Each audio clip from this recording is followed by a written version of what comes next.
ஒரு ஊர்ல ஒரு காகம் மேல பறந்துகிட்டு இருந்த கழுக பார்த்து, "பாத்தியா கழுகு எவ்ளோ தூரம் பறக்குது. நம்மளால ஏன் கழுகு மாரி பறக்க முடியல?" அப்படின்னு சொல்லிட்டு இந்த காகம் என்ன செய்யுதுன்னா, ஒரு முயற்சி பண்ணுது. நம்மளும் கழுகு மாரி உயர பறக்க ஆரம்பிக்கணும்னு சொல்லிட்டு தன்னை தயார்படுத்திக்குது. உயர பறக்குது, பறக்குது.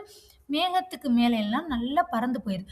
மேகத்துக்கு மேல போனோனே அதிக காற்று இல்லாமலும், அதிக குளிர் தாங்க முடியாம அந்த காகம் அங்கேயே மயங்கிருது.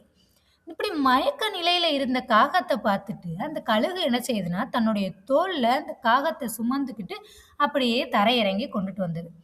தரையிறங்கி கொண்டுட்டு வந்து காகத்த விட்டதுக்கப்புறம், அந்த கழுகு காகத்திட்ட சொல்லுது, "ஒவ்வொருத்தவங்களுக்கும் ஒவ்வொரு திறமை இருக்கும்.